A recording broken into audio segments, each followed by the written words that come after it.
Today I'd like to talk about some of your headaches, those which are called tension headaches. Welcome, I'm Olivier Girard, ergonomist, posture therapist, and author of the Posture Manual.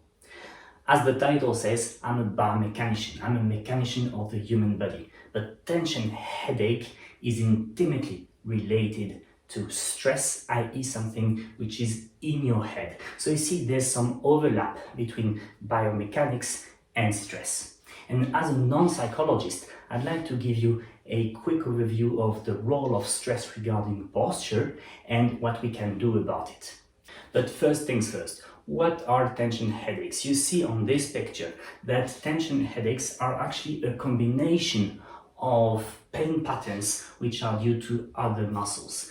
In this picture, you see combination of the muscle which is the temporalis, which is here, of the sternocleidomastoid, of the upper trapezius, and of the suboccipital muscles. And the superposition of these four creates this pain which you see. Whenever we talk about musculoskeletal disorders, we basically try to analyze the load on your tissues. And this load is the combination of posture, activity, duration, and stress. In other words, what you do, in which posture, for how long, and in which psychological state.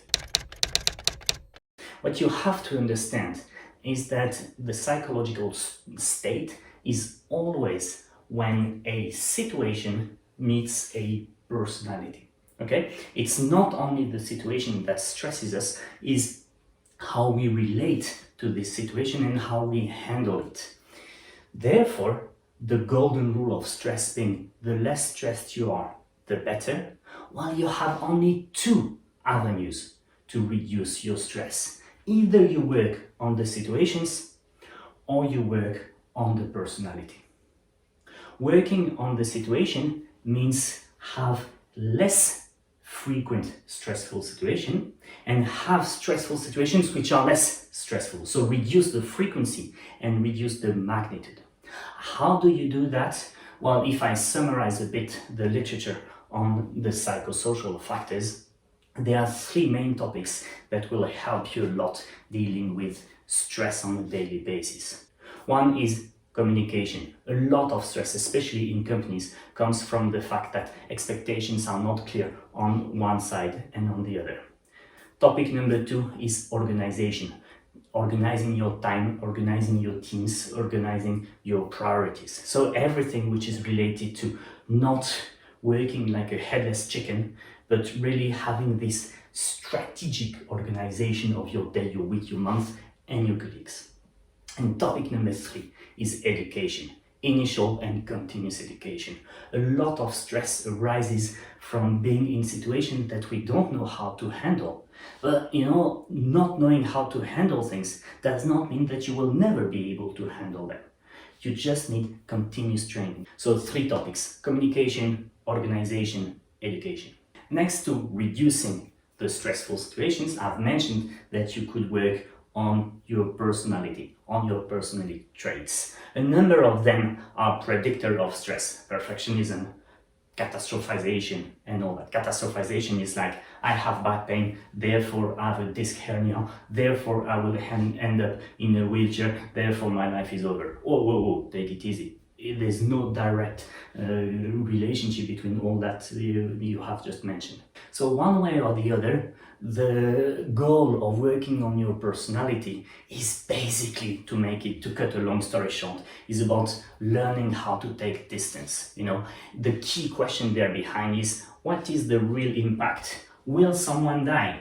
Well, if not, no reason to be stressed. I'm not saying it's easy, it's a daily struggle even for me. So reducing stress is about working on stressful situations and working on yourself. Now let's talk about the biomechanical factors. You can check out the video that I have which explains all this in super great detail. But to cut a long story short, the key of biomechanics is that you should not have two risks at the same time. I.e., you can have a bad posture, but not once you lift heavy weights, not for prolonged durations. You can lift heavy weights, but not for prolonged durations and not once you have a bad posture. And what I call posture is what you do with every muscle and joint 24/7, whether you want it or not, whether you're aware of it or not.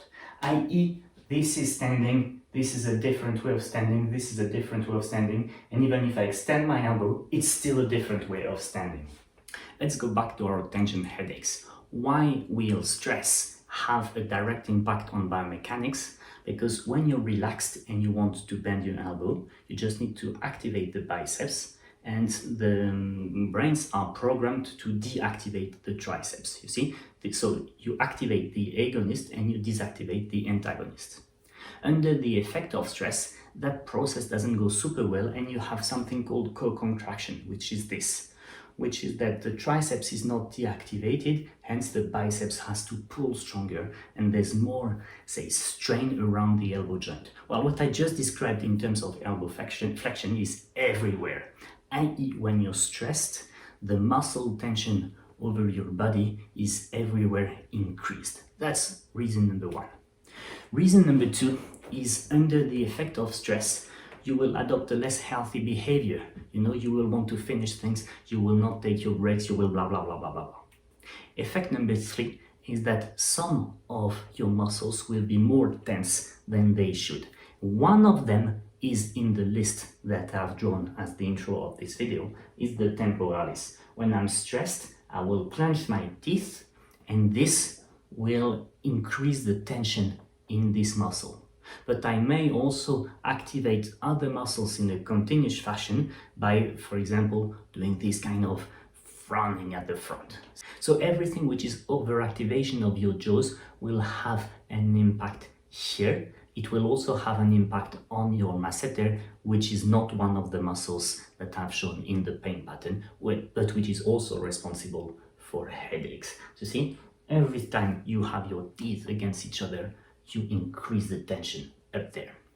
The three other muscles which we often found as overactivated in the stories of tension headaches, i.e. upper trapezius, sternocleidomastoid, and suboccipitalis, share one common posture factor, which is called forward head posture. Forward head posture is the mother of all neck pain and headaches that you can feel. And why do I have more forward head posture often, statistically, when I'm stressed? Because I'm getting angry, I'm like this. This is called forward head posture. But there are many other sources of forward head posture. You see, here, this is forward head posture, and that mini extension of my head will increase the load on the suboccipitalis. This is another way of having forward head posture. You see that the line of my spine is generally backwards, whilst my head has to go forward to look at the screen. So, you know, forward head posture is really something that you need to tackle in the context of tension headaches. To conclude this video, I'd like to show you a few simple exercises that you can do to reduce the effects of stress on your body, especially if you feel tension headaches. There will be, say, 4 exercises, and 3 of them are super short. One is the upper body reset that you can find in my other videos, but we will review it here. But before that, let me tell you a secret. Whenever you feel tense, you feel that you clench your teeth like this, there's one simple thing which you can do, is just for a few seconds have your tongue between your teeth. Like this. You look stupid, but that doesn't matter. You know, as you're doing this, suddenly you cannot clench your teeth anymore because, well, you would bite your tongue. And this has shown us to be extremely effective in terms of becoming aware of what I do with my jaws and reducing it. So that was the secret. Now let's go for the 4 exercises. First exercise to relax the jaws and everything is do the horse. Second exercise, kind of the same, do the horse but laterally. These are exercises that we show a lot to trumpet players or other wind instrument players because their lips may often be a bit strained by their musical practice. So second exercise was the sideways horse. Okay? Third exercise, upper body reset. Let's go, we do the upper body reset all together. You first shake your wrists, make sure that your pelvis is behind you so that you stand like a monkey. Then you throw your thumbs. Then you have done everything you could with your wrists, so we switch to the elbows. You see, I'm really acting like the wind would move my limbs. Then we go to the shoulders. And now you activate your cervical spine before activating your whole back, but make sure that you push your pelvis behind you. And after having done this, well, we will also stretch the back by doing forward spirals, but don't go lower than hands at knee level, okay? And you move upwards again.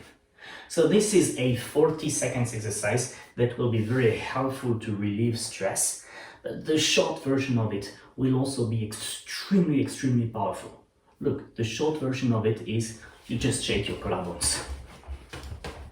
I'll share a secret with you. When I'm working from home, I go downstairs to take a break and to take a coffee. The way I walk downstairs is like this. You see, this is my way to combine neck relaxation with taking a break and walking out of my office. Of course, I look stupid, but I don't care. One last thing before I close this video. Frequency matters much more than duration. You know, let's take the analogy of brushing your teeth. I mean, you brush your teeth 3 minutes, 3 times a day. That is 9 minutes a day. That is 63 minutes a week. But you would never even consider brushing your teeth every Saturday from 2 to 3 p.m. so that you don't need to bother for the rest of the week. Why? Because your parents taught you that frequency matters much more than duration. Well, the same goes with stress relief exercises. I want you to do your exercises every 15 to 20 minutes, not at the end of the day. At the end of the day, they will not be as effective. And as they will not be as effective, guess what? They will feed your pain, therefore your anxiety, which is called psychological state, and we look back to the beginning of the video, which is increasing stress levels causing physical pain. The reason why I take a lot of my free time to publish these videos is just to help you and other people. Therefore, if you find this useful, well, please help me spread the knowledge and spread the videos of this channel by 1. Subscribing, 2. Sending it to your family, to your colleagues. The more people know this stuff, the better for everybody. You, your family, your friends.